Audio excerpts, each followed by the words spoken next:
So the Insta360 X3 has been out for about a year now, and in today's video I want to share my long-term honest review and opinion about this camera and whether or not I think it's worth getting. And thanks to Epidemic Sound, which is the sponsor of today's video, I've been able to use amazing music with my Insta360 X3 for every single trip I've been on, but more on that later.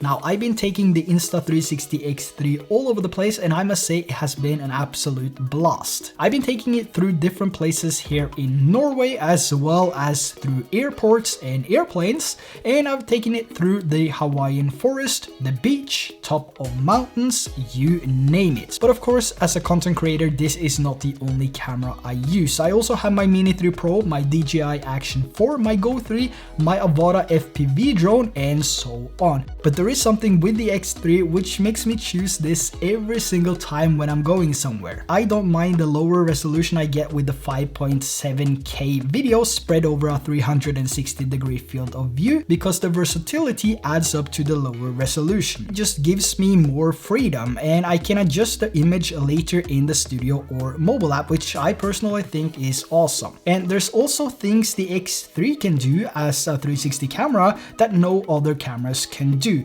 which is reframing. Because it shoots in a 360-degree field of view, you can literally spin it around in the direction you want, as well as adding some dynamic movements with keyframes, or you can even track a certain subject or object, or if you don't want to do that, you can also enable the direction lock, which will keep the lens in a consistent place. Now, one of my favorite things to do with the X3 is of course traveling, but I recently got myself a new motorcycle, which just adds to the uses of my X3. Now, riding a motorcycle itself is probably one of the most satisfying things I've done, but being able to record everything when I'm riding, whether it's the front, back, or either of the sides, or change from one angle to the other angle, is something I can only do with a 360 camera, unless I stop the bike to adjust the position of the Action 4 or the GoPro and then mount it somewhere else for then to record a short sequence, for then to stop again and then mount it in a different position. I don't have to do that with the Insta360 X3 because it records everything around it. So it's the perfect camera if you're doing motovlogs or just want to have a little bit more versatility in your life. It's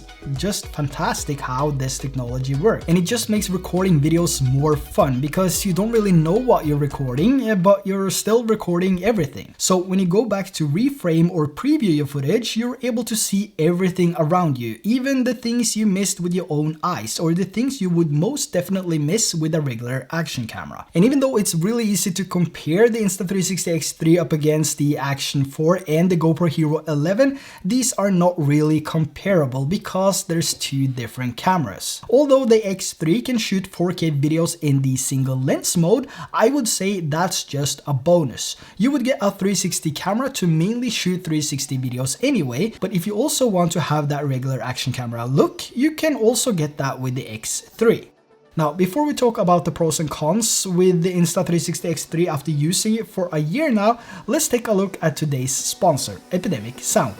Now, Epidemic Sound offers a huge library of music and sound effects at a low cost, only €130 for a full year, which means you're able to upload and monetize as many videos as you want on all different social media platforms, even your own website. Now, browsing through 40,000 music tracks or 90,000 sound effects can be quite tedious, but Epidemic Sound has made that easy by adding some key features like Find Similar, which will find similar tracks or sound effects to the one you're listening to, which makes it faster and more convenient to get through the sounds. And if your channel has a specific theme, let's say you're doing traveling or some cinematic content, or maybe you're a vlogger, you can also find different playlists which has been specifically made for these styles. But when you're making your YouTube videos, let's say you're struggling to find some music suitable for that type of video, then don't worry, because Epidemic Sound has this amazing feature feature called Search with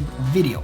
So what this means is that you can add your own video file, and based on the video file you upload, the algorithm will find suitable tracks for you and for that scene, which makes the whole process of finding music so much better. But you can also test all of this yourself for free with my link in the description. So sign up today and get a 30-day free trial with no strings attached, link down below. Now let's talk about the pros and cons after using the Insta360 for a year. Now, to be honest, there's not really that many cons. I've been trying to find some, but it's hard. I can say it doesn't have a higher resolution than 5.7K, and it doesn't have 10-bit, but that wouldn't be fair because it's not relevant. I could also say that the GoPro has a better image, and yeah, it does, but it doesn't shoot 360 videos. So as for the ways that I like to use the X3, I'm actually more than satisfied. I know it's not as sharp as the other regular action cameras like the Action 4, and that's why I used those too. But I prefer to use the X3 because it's actually fun to use. So yeah, I can't really give you any cons when it comes to the X3 because I'm 100% satisfied.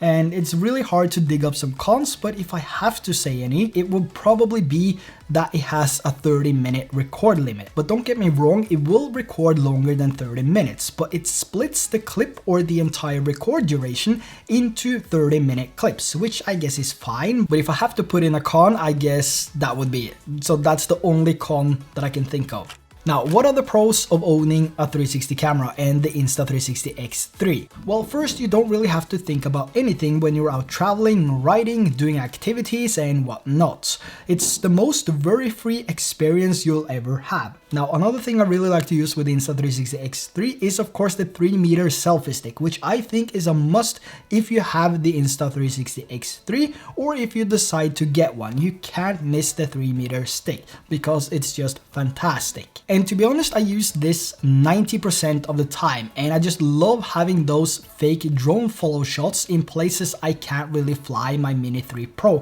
or in places where I have too much respect for the surrounding elements, like when me and my wife went to the zoo. An amazing place, but not a place I want to fly my drone. So to just have that X3 on the 3-meter selfie stick made a huge difference, and the shots turned out amazing.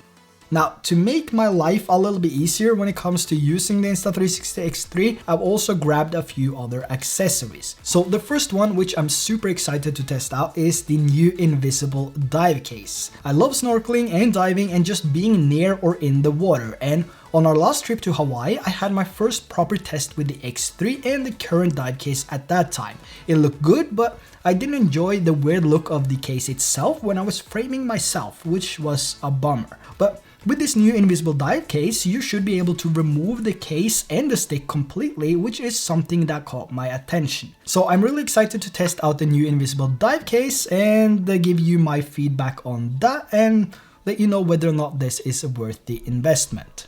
Now, when I go for a hike, I also like to use the X3 in different ways, one of them being the 3-meter selfie stick mounted to my backpack. The only problem is that I need to take it down before turning it off or on, which is a hassle when I'm all packed up. So the remote controller has been my best friend.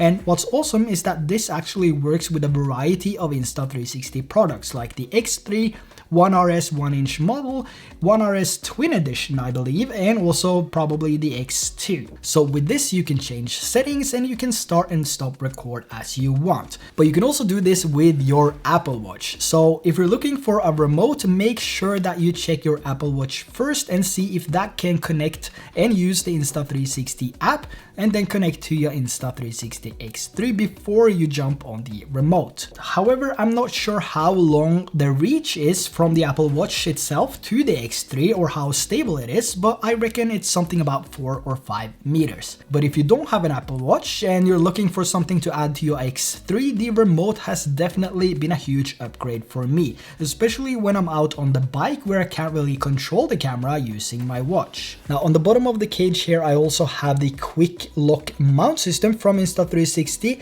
and these have actually been solid, and changing around my X3 is now much more convenient than having to unscrew and screw it back on to a different mount. It's just snap, snap, and it's locked in place. And of course the wind slayers, which you can make these yourself, but it's a pretty cost efficient way of getting better audio, and I quite like these when I'm out riding on my motorcycle. I don't do much of that vlogging style, so I like this when I'm riding on my motorcycle because it helps remove a lot of that, you know, awful wind sound. And when I'm out riding my bike, there is a lot of wind, so just to remove some of that, it's really nice. So yeah, other than that, I have a few extra batteries. I have the charging hub for the X3 and a few 512 gigabyte SanDisk micro SD cards. So yeah, links to everything will be down in the description below. So this is basically my X3 setup. Some accessories are better for some scenarios and some are better for other scenarios.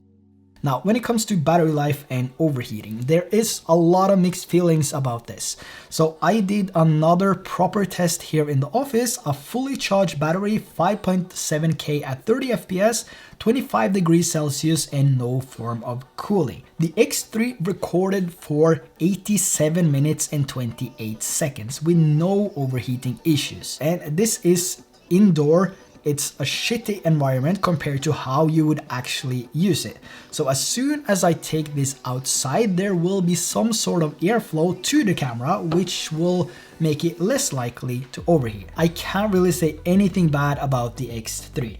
Yeah, the image is not as good as a GoPro's 5.3K resolution, but I didn't get the X3 for the quality. I got it to experience 360 and to have a different style of shooting videos. And after watching tons of YouTube videos on the X2, as well as having my wife consistently saying you should get a 360 camera, well, here I am, and it has been the best travel companion ever. So this, the Go 3 and the Mini 3 Pro, I'm all set. So there you have my long-term 1 year later review of the Insta360 X3.